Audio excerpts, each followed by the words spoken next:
Okay, do you see this right here? See, this is why we don't sleep in braids, okay? Because then you get a little, whatever that is.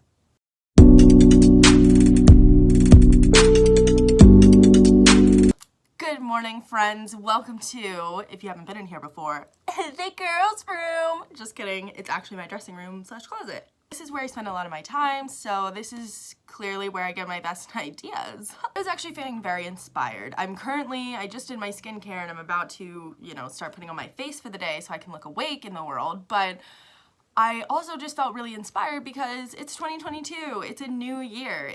We're already almost through January, and I actually don't really understand how that happened, but how are we feeling about 2022? I feel like 2020 was kind of crazy. 2021 was just hit the ground running, do as much as you can, make up for as much less time, work, just absolutely insane. So 2022, I'm kind of looking to strike a balance somewhere in my life, but we'll see if that happens. What is balance? What are we feeling? How are we feeling about 2022 professionally? Do we want to chat about professional development for a hot sec? Because I think there's no better place to start in the year than with yourself and your career. Like I said, I'm going to be doing my makeup while we're talking about this, so disregard that part, but let's really get into the chat because I really want to know how you guys are feeling and kind of just share a little bit about what I'm planning to do this year to kind of get myself in the right headspace for once. Let's start with an easy tip, right? How many people that are watching this have actually updated their headshot, their professional headshot, both on LinkedIn or your company, your Outlook? How many of you have actually taken a new professional headshot within the last 6 months to a year? Oh, no one? You need an updated headshot. I cannot stress this enough. We're changing all the time. People change all the time.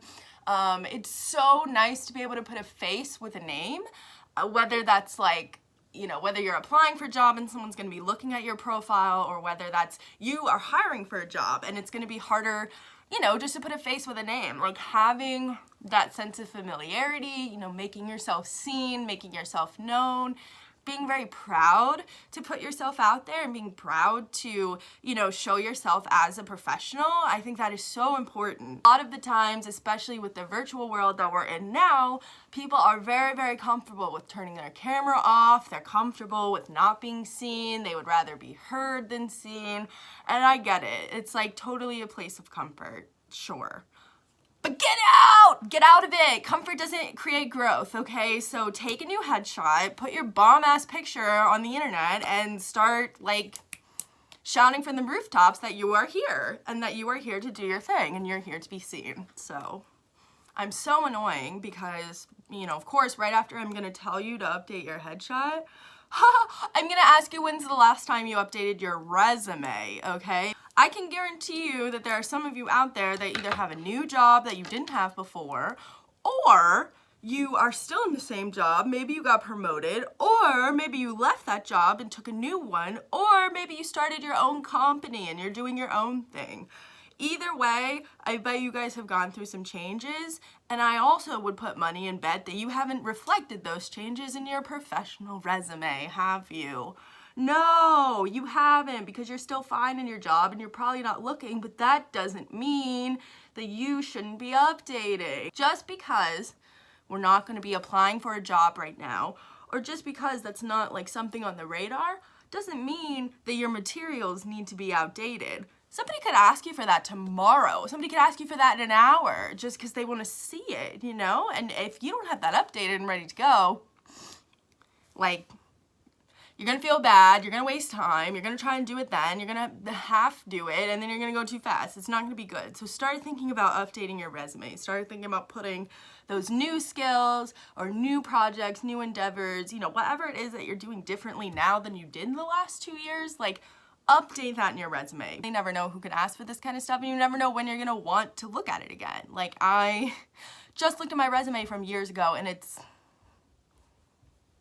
I can't even talk about it because I have to redo it. It just check in on your headshot, then check in on your resume like right after. So the next thing I want to talk about is definitely going to be everybody's least favorite, and I really don't care, but it's called networking, okay? And you need to start doing it. Do not stress like the importance of this enough. It is so valuable. I know people from so many different industries and so many different paths and positions and functions of what they do, but it's just having those kind of people like in your back pocket that can do certain skills, or that you can reach out to for advice. Like having those people and building on those relationships is going to be important in the long run. You're gonna have questions come up down the line, and you're gonna need someone that is an expert that can answer that for you. And if you haven't networked with that expert, then you're kind of stuck, aren't you?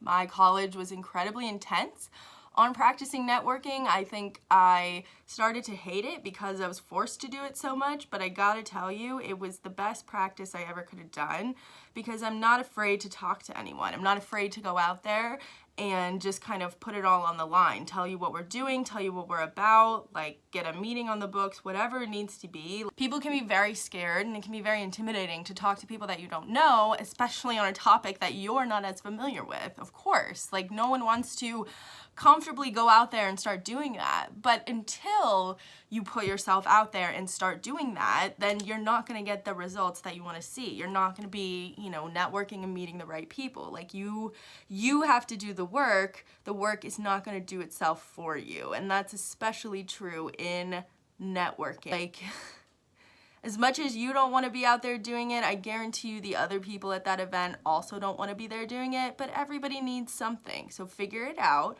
Figure out what you need, figure out what they need, and then figure out how you can work together, and then problem solved, and you have a new contact.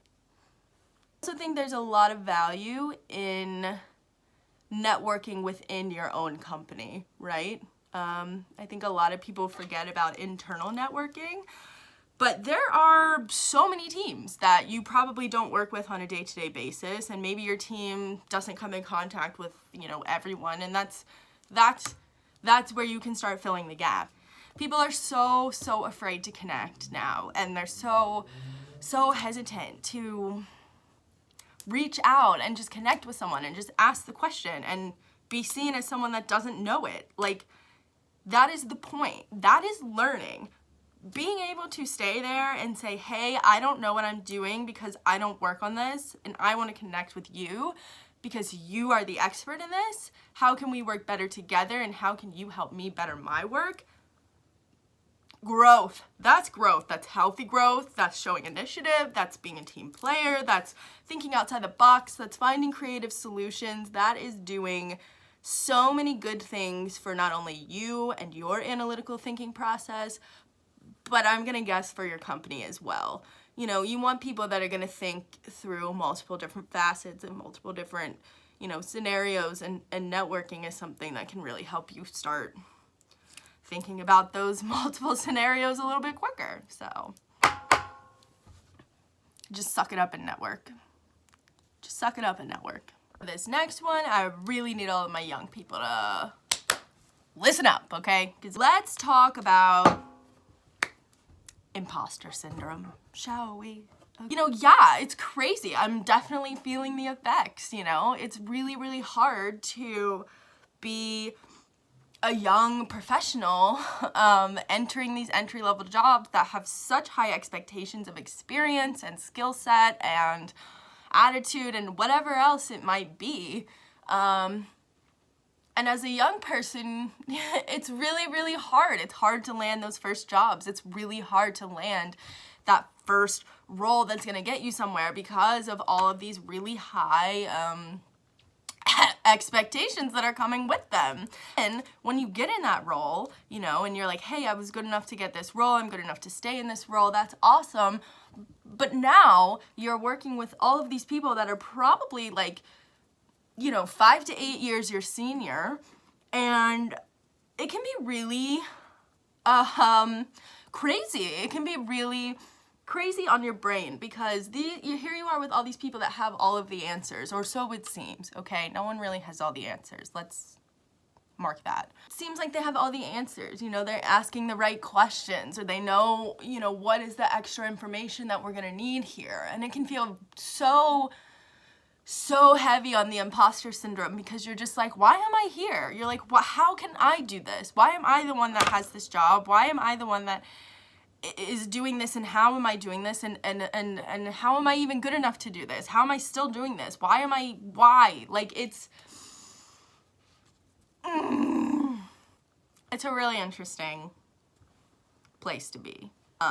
If any of you have ever been there, which I know you have, because I know I've talked to some of you about it. So we're all in the same boat, but here's what I'm going to say. We cannot sell ourselves short, okay? It might be scary, and you might feel like, I don't know what I'm doing. I don't have the answer. I don't know if this is right. Am I going in the right direction? Is this the right path? Like, whatever it is that you are feeling, you know, a lot of imposter syndrome from, like, shift that perspective, okay? Self short. We don't have time to sit here and think, oh, what if I was better? Or, oh, there's no way I could do that. Like, we don't have time as young individuals to sit here and just have that narrative going through our head. Like, that's not healthy. It's not productive. It's not going to help us in our work. And it's surely not going to help us outside of our work, right? So, enough, okay? I don't think imposter syndrome is real. I think it's all about your perspective. I think you have to shift your thinking from, I can't do this, or how am I even able to do this, to, yeah, let's give it a try. Like, we should have no preconceived notions of anything that we're about to do until we've at least given it a try. Okay? Like, don't second guess your position. Don't second guess where you are, and don't second guess your own ability. Like, you have to try. You have to go out there and put yourself out there and keep trying and keep failing and keep making mistakes. And guess what? If you don't have the answer, you can ask someone.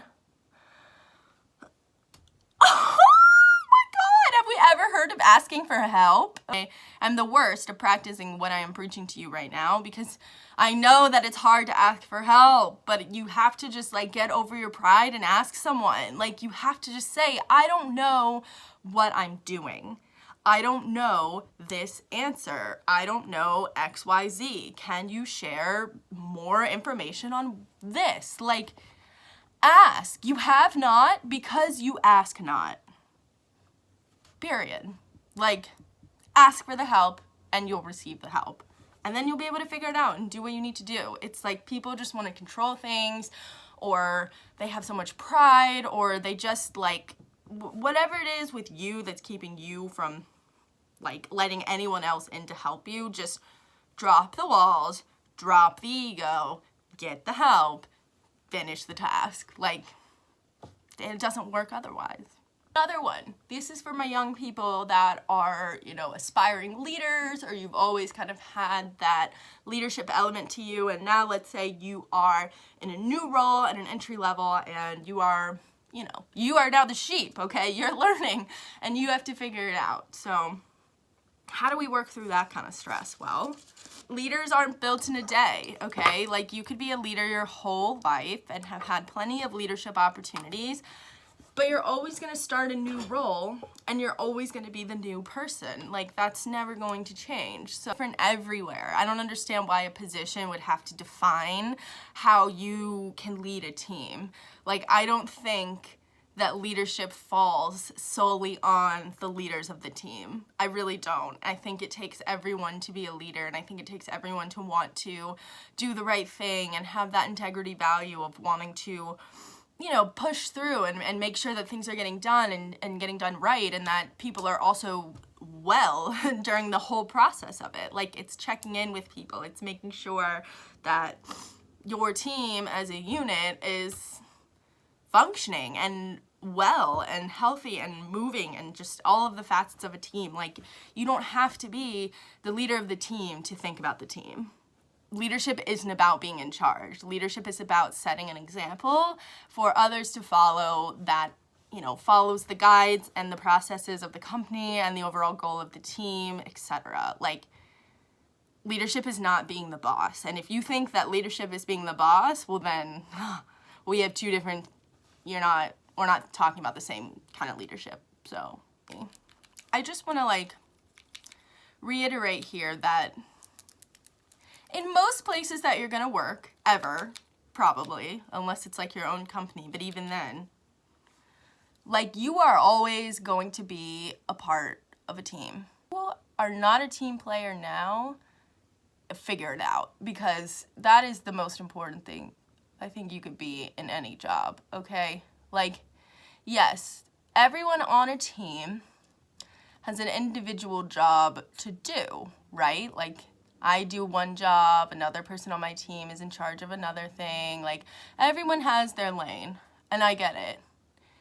And your, personal fulfillment, sure, should be found in your own work. Like, you should be passionate about whatever thing that you're owning on your team, sure. But you are not the team. The team is not only focused on your job, right? Like, your job is not the only one on the team. There are several. And you need every single one of those people to make your team shine, okay? Like, it's not about you, boo. It's just not. Like, you can have a win, sure. You could have a loss, absolutely. But at the end of the day, it's not about you. It's about the team. It's about the team goal. It's about the company. It's about pushing forward. It's about growth. Like, it's not about you and your deadline. Like, it's just not. It's just not. No one is going to think that your work is as important as you do either. So that's also a part of it. Like, it's very easy to pick out people that don't want to be team players and that don't want to help the overall goal, and that's not really healthy. That's not healthy for anyone. That's not healthy for the work that anyone's doing. Like, you have to be a team player. You have to get over your own ego, step out of it, and then join the team again, People. It's not like this work just doesn't get done by computers. The work gets done by people, okay? So if you're not working with those people that are going to help you get the work done, the work's not going to get done. So the world is still turning, and business is still booming, and there are still jobs on the market to be had. And you know what? You have not because you ask not. You have to go out there in this world, and you have to go get what you want. You have to go get what you want. It's all sitting out there for you. No one's going to hand it to you. No one's going to come up to you and say, hey, do you want your dream job? I have it right here in my pocket. No one's ever said that, and they're not going to. Like, go find your dream job and go tell them why you're the one that needs to have it. Like, go take what is rightfully yours this year, okay? What you deserve. You know what you want. You know what you're trying to get to. You know your own goals. So guess what? Answer yourself, okay? Stop leaving yourself hanging and just go out there and get the thing that you want to get. Why should you be waiting? Why have you been waiting? What is the wait for? What are we waiting on? What is the hesitation here, okay? Like, what is stopping you from going to get what you want right now? I just don't understand. There is so much opportunity out here to be had, and if you don't feel like you have the opportunity, you're not looking. So friends, let this be a reminder that professional life as a young person is pretty wild right now, but it's also not impossible. You're powerful, you're capable, you're intelligent. There is nothing wrong with you. You can do the job. You can do any job. Like, it's just switching your mentality to believe in that narrative and rewriting the narrative that goes into your head as you do your work. It's work. Work is work. And nothing in this life is going to ever come to you easy. No one is going to just fall into your lap and say, here, it's all the things you've ever wanted, so you're welcome. I wish that would happen, but that's not it, okay? And until you swallow that pill and then decide I'm gonna make a life for myself, come back and watch this again. Anyway, babes, I hope you all have a lovely day, and I hope you have a great start to your 2022 in all of your careers. Goal set, get yourself right, get yourself ready for the next year. Set your career goals, set some intentions. Manifestation is so powerful, okay? It's real, so put it out there, and it might just come back. What did I just say? You have not, 'cause you ask not. Go get those jobs. We'll see you next time.